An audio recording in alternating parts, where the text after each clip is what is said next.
नमस्कार। शब्दघोष के जनसरोकार में आपका स्वागत है। मैं मोहनलाल मोदी आज बात करूंगा उस प्रक्रिया की जिसके चलते प्रदेश में नकली दूध और दूध के नकली प्रोडक्ट इनकी खपत बढ़ रही है। ताज्जुब ये है कि जो शासकीय विभाग हैं, खासकर खाद्य सुरक्षा विभाग, खाद्य विभाग या फिर नगर निगम के तहत आने वाले उनकी खाद्य शाखाएं, ये सबकी निष्क्रियता इतनी ज्यादा आलोचना के योग्य है कि अब लोगों को अदालत का सहारा लेना पड़ रहा है। ये सब जानते हैं कि ग्वालियर चंबल संभाग नकली दूध, नकली मावा, नकली घी और दूध के नकली प्रोडक्ट के लिए बदनाम है पूरे देश में। और इसका प्रमाण ये है कि पूरे देश में भारी तादाद में दूध और दूध के प्रोडक्ट ग्वालियर चंबल संभाग से आपूर्ति होती है इनकी। अनेक अखबारों ने छापा, कभी कभी विभागों ने भी फॉर्मेलिटी कर दी, कुछ सैंपल ले लिए और बस बात आई गई हो गई। इसके बावजूद भी इस बात की चिंता है कि हाँ, मध्य प्रदेश समेत अनेक राज्यों में, दिल्ली बंबई इसमें शामिल हैं, यहाँ दूध और दूध के प्रोडक्ट, नकली प्रोडक्ट ग्वालियर चंबल संभाग से पहुंचते हैं। अब जब बात कहते हैं ना, जब पानी सर से ऊपर निकलता है तो फिर नागरिक जागरूक होते हैं और उनके अंदर आक्रोश पैदा होता है। ऐसी एक जागरूक नागरिक है उमेश बोहरे। उमेश बोहरे ने इस सारी अव्यवस्थाओं से पीड़ित होकर एक जनहित याचिका हाई कोर्ट की ग्वालियर खंडपीठ में दायर की और मामले की गंभीरता को देखते हुए अदालत ने उस याचिका का निस्तारण भी किया। मध्य प्रदेश शासन को निर्देश दिए कि इस बाबत सख्त कदम उठाए जाए, निर्णायक कार्रवाई की जाए और परिणाम मूलक कार्रवाई दिखाई देनी चाहिए। लेकिन ताज्जुब है, अजगर की भांति अपने कार्यालयों में जमे अधिकारियों ने कुछ नहीं किया। ये इस बात से सिद्ध होता है कि उमेश बोहरे ने अब अदालत में अदालत की अवमानना की याचिका लगाई है, इस दावे के साथ कि अदालत ने जो निर्देश दिए, जो दिशाएं दिखाई कि उसे क्या करना है, विभाग को, शासन के अधिकारियों को, उन आदेशों की अवहेलना हो रही है और विभाग हाथ पर हाथ रखे बैठा है। क्योंकि बहुत सारे ऐसे प्रमाण थे इस दावे में अवमानना याचिका के साथ कि हाई कोर्ट को वो अवमानना याचिका भी स्वीकार करना पड़ी। और अब अदालत बेहद नाराज ना सही तो कुपित तो है और अब अदालत ने इस बात पर नाराजगी जाहिर की है कि हाँ, ग्वालियर चंबल संभाग से दूध, नकली दूध और दूध के नकली प्रोडक्ट यहां से आपूर्ति किए जाते हैं। और सबसे बड़ी बात यह है कि शासन और शासन में बैठे अधिकारी, संबंधित विभाग इस बारे में परिणाम मूलक कोई कार्रवाई नहीं करते। हारा जस के तस है, निर्देश देने के बावजूद भी खाद्य विभाग की और खाद्य सुरक्षा विभाग की और इससे संबंधित विभागों की कार्यप्रणाली बिल्कुल सवालिया निशान के घेरे में, संदेह के घेरे में। टेस्ट लैब क्या कार्रवाई करती है, क्या परिणाम निकालते हैं, कोई ट्रांसपेरेंसी नहीं है। सैंपल लिया, माल छोड़ दिया, ये बड़ा अजीब रवैया है विभाग के अधिकारियों का।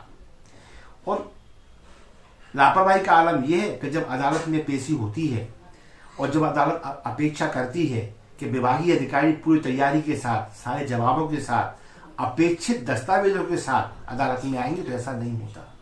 ये लोग तैयारी के साथ नहीं आते, ये लोग विश्वसनीय आंकड़े नहीं देते।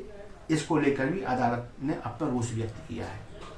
अदालत इस बात को लेकर भी नाराज है कि इतनी अधिक लैब होने के बावजूद भी वो जो टेस्टिंग प्रणाली है वो ठीक आंकड़े नहीं दे पा रही।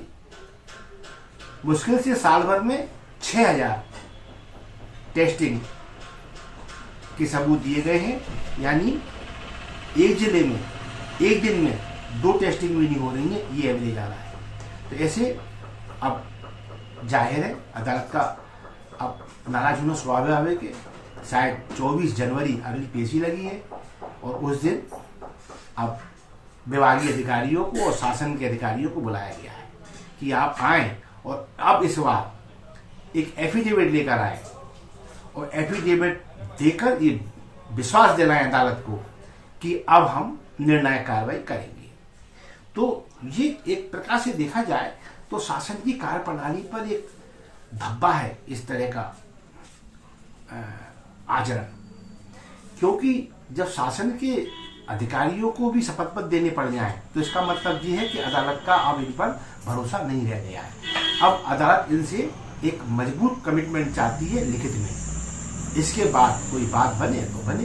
हाँ, एक बात मैं स्पष्ट रूप से कहूँगा कि जो हमारे प्रतिनिधि हैं विभिन्न जिलों के, उनमें चंबल और ग्वालियर संभाग में जो पत्रकार साथी हैं उनका अनुभव ये भी है कि हाँ, ग्वालियर और चंबल संभाग में नकली दूध बनता है, नकली मावा बनता है, नकली घी बनता है, नकली पनीर बनता है, लेकिन अखबारों में खबरें छपती हैं, इलेक्ट्रॉनिक मीडिया में खबरें आती हैं, सोशल मीडिया पे भी कंटेंट चलते हैं, लेकिन बाहरी विभाग हाथ पे हाथ रखे बैठा रहता है और जब कभी ज्यादा प्रेशर पड़ता भी है तो कार्रवाई करता है।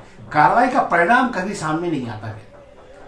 ये कोई छापा मारेंगे और छापा मार के फोटोग्राफ प्रेस नोट जारी करेंगे, मीडिया में वाहवाही होगी, ये तीर मारा, ये किया, वो किया, लेकिन परिणाम क्या निकला?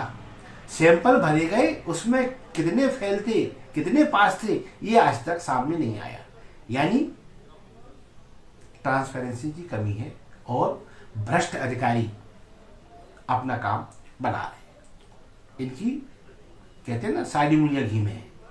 तो बस इतना ही कि कम से कम ये अधिकारी इस बात को तो गंभीरता से ले कि दूध एक ऐसा प्रोडक्ट है जो हर घर में उपयोग होता है और इसमें जो डिटर्जेंट और सोडा ऐसी चीजें मिलाई जाती हैं, ये आपका यूरिया जो शरीर के लिए, शरीर के अंगों के लिए, भीतरी अंगों के लिए इतना घातक है, कैंसर तक हो सकता है। और इतनी लालसा पैसा कमाने की कि ना बनाने वालों के अंदर मानवीयता शेष दिखाई देती है और ना उन पर कार्रवाई करने वाले जो जिम्मेदार अधिकारी हैं वो सभी चीज को समझने तैयार है कि आखिर मानवीय जीवन से बड़ा और क्या है। लेकिन नहीं, चल रहा है, सब कुछ चल रहा है। अधिकारी नहीं जानते, ये मानने के लिए कोई भी समझदार व्यक्ति तैयार नहीं होगा। क्यों कि ना तो वो दूध छोटे से बर्तन में बाहर निकलता है और ना मावी की डलियां इतनी छोटी हैं कि दिखाई नहीं देती। ये बड़ी बड़ी मेटाडोर और टेम्पो भर के निकलती हैं ये, और सबको दिखाई देता है सिवाय पुलिस के और सिवाय संबंधित विभागों के। कुछ मानवीयता जगाएं और इन दुष्टों के खिलाफ कार्रवाई करें जो मानव जीवन के दुश्मन बन बैठे हैं। ईश्वर इन्हें सदप्रेरणा दे। बस इसी के साथ मैं मोहनलाल मोदी आज कार्यक्रम को विराम दूंगा। फिर किसी मुद्दे के साथ सामने आऊंगा। हमारे कंटेंट सामाजिक सरोकार से युक्त होते हैं। हम अव्यवस्थाओं पर चोट करते हैं। चापलूसी चाटुकारिता हमारे कार्यक्रमों में नहीं मिलती। आपको भी ऐसा लगता है, प्लीज हमारे कंटेंट को लाइक दें, इन्हें शेयर करें। शब्द घोष आपका अपना चैनल है, इसे सब्सक्राइब करना ना भूलें। धन्यवाद। जय हिंद, जय भारत।